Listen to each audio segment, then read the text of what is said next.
Welcome back to Generation Sick, the power, politics, and propaganda behind America's health crisis.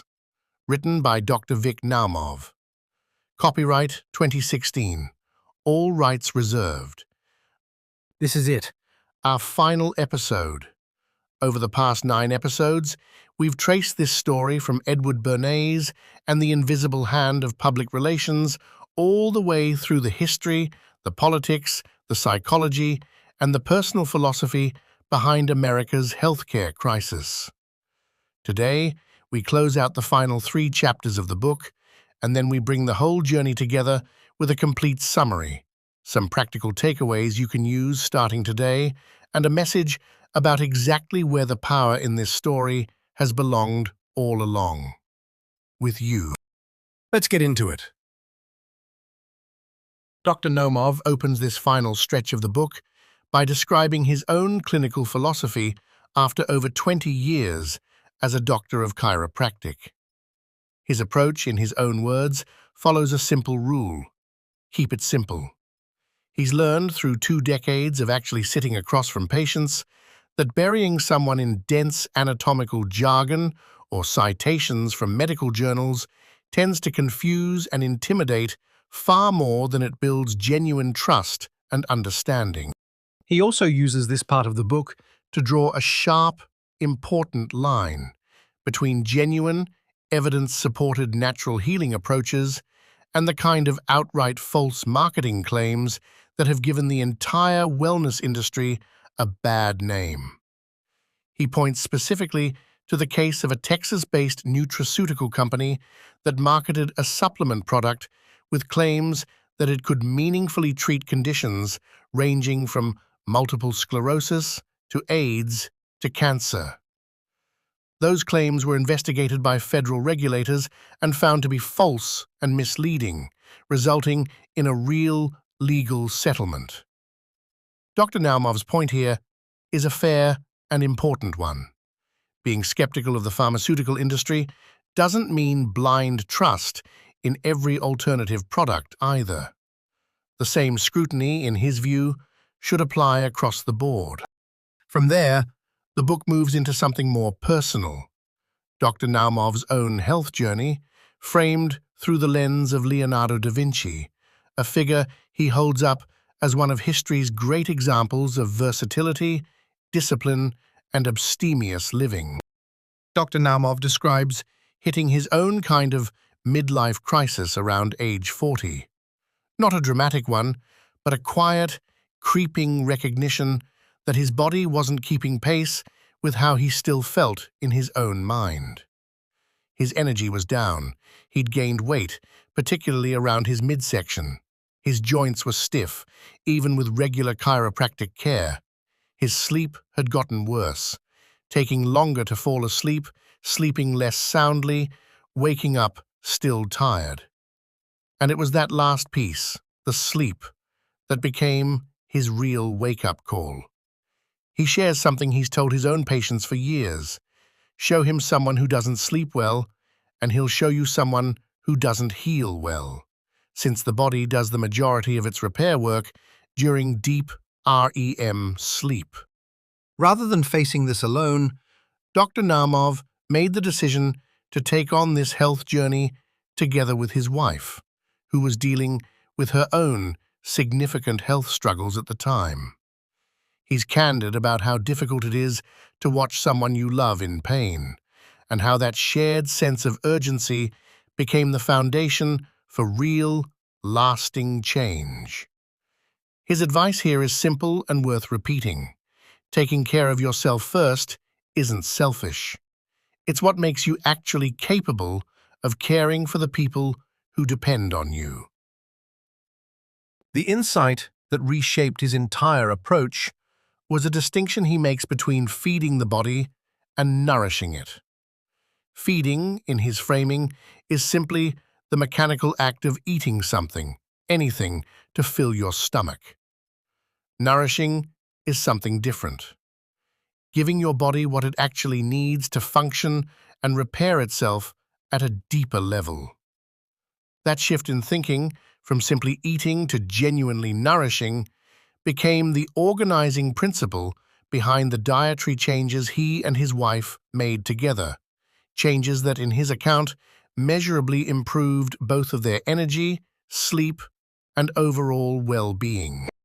Now, as we discussed back in episode 9, Dr. Naumov leans on a specific theory here, that disease is fundamentally driven by the body's pH balance, and that eating more alkaline foods can shift that balance toward better health.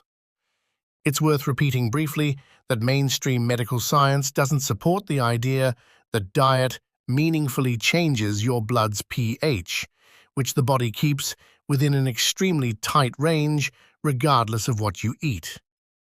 What is well supported, and what's really doing the work in Dr. Naumov's own story, is something simpler. He and his wife moved toward whole, minimally processed foods and away from heavily processed ones.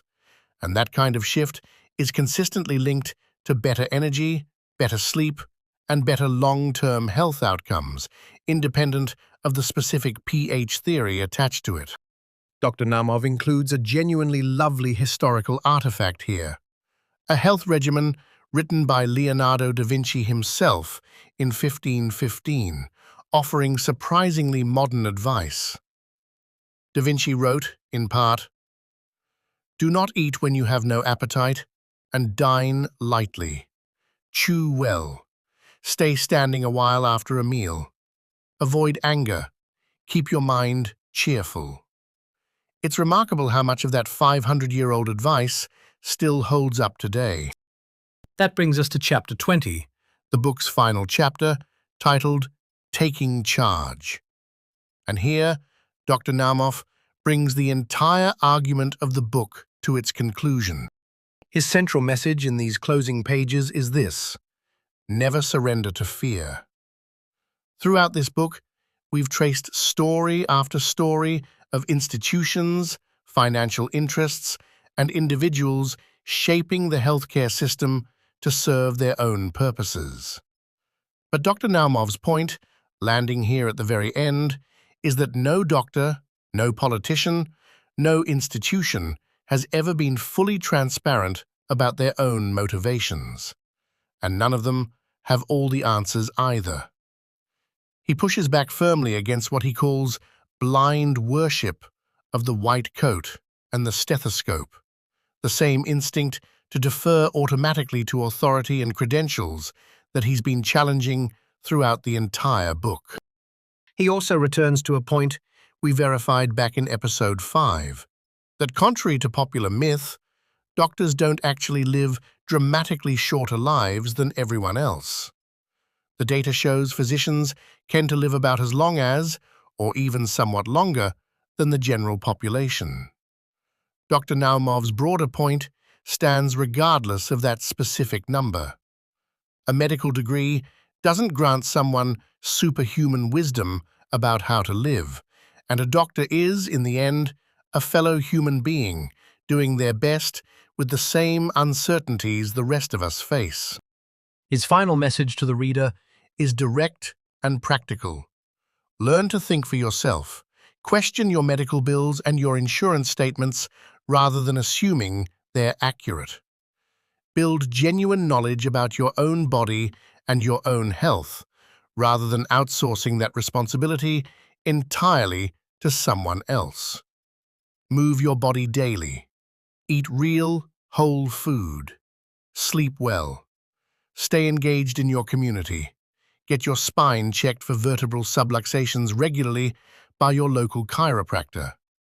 And above all, don't let fear, whether it's fear of a diagnosis or fear of going against the grain, make your decisions for you. So, that's the end of the book.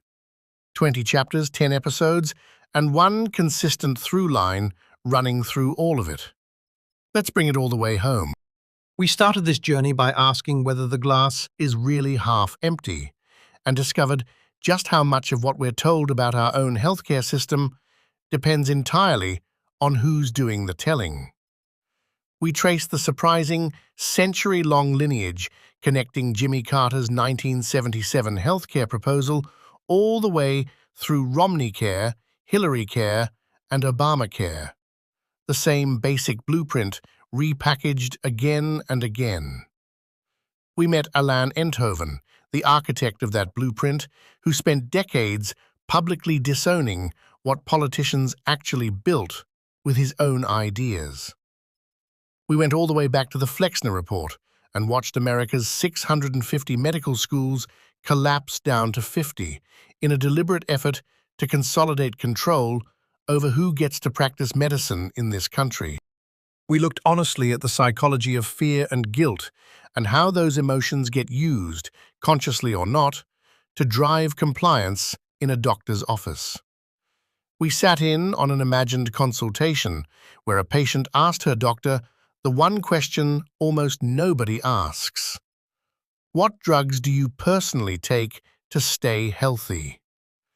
We traced the forgotten history of the personal, decades-long relationship between doctor and patient and the structural reasons that relationship has nearly disappeared. We met Alain Enthoven again, watching the very architect of managed competition call his own creation deceptive. We looked at the real, sobering history of the war on cancer and at Dr. Naumov's central argument that prevention, not endless late-stage treatment, may be our best path forward. We confronted the genuinely alarming math behind America's overdose crisis and the century of conditioning that's trained so many of us to reach instinctively for a pill at the very first sign of discomfort. We celebrated the kind of physical resilience embodied by people like Jack LaLanne and Christopher Reeve. And we closed by examining what we eat, why so much of it is engineered rather than grown, and why genuine skepticism toward bold health claims, whether they come from a pharmaceutical company or a wellness brand, is always warranted. So here, in one place, are the practical takeaways from this entire series, the things you can actually act on starting today. First, your health is your responsibility, and that's empowering, not a burden. No insurance company, no government program, and no single pill is coming to save you. You are the one constant in your own healthcare story. Second, ask better questions of your doctor, of your pharmacist, of your insurance company, and of yourself. Don't accept a recommendation, a diagnosis, or a bill at face value just because it came wrapped in a white coat or official-looking letterhead. Third, sleep, movement, and real whole food aren't optional extras. They are, by a wide margin, the most powerful and most underused tools available to you for staying healthy in the first place, long before you ever need a treatment for anything. Fourth, be appropriately skeptical, but not cynical. There's a real difference between healthy questioning and blanket distrust. Modern medicine does extraordinary, life-saving work in genuine emergencies and acute trauma. The goal isn't to reject it, it's to stop treating it as the default answer to every single health question you'll ever have. And fifth, model this for the people who are watching you, especially children. The habits, the skepticism, and the self-respect you build around your own health are some of the most valuable things you'll ever pass on to the next generation. Throughout this entire series, the phrase Dr. Naumov keeps returning to is the power to the people. And after 10 episodes together, I think we finally understand exactly what that means. It doesn't mean tearing down every institution or refusing every treatment or assuming bad faith behind every white coat.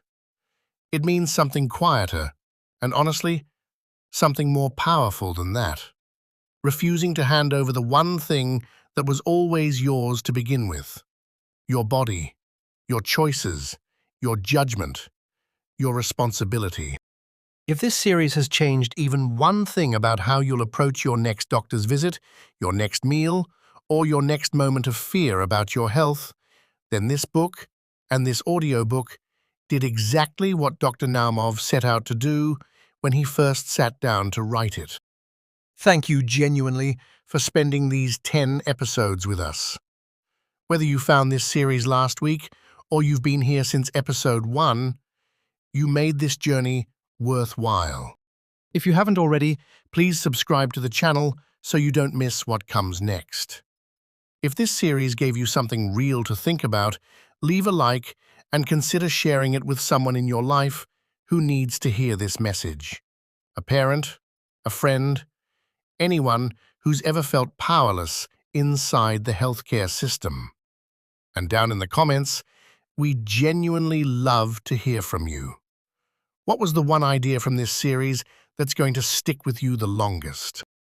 This has been Generation Sick, the power, politics and propaganda behind America's health crisis, written by Dr. Vic Naumov. Copyright 2016.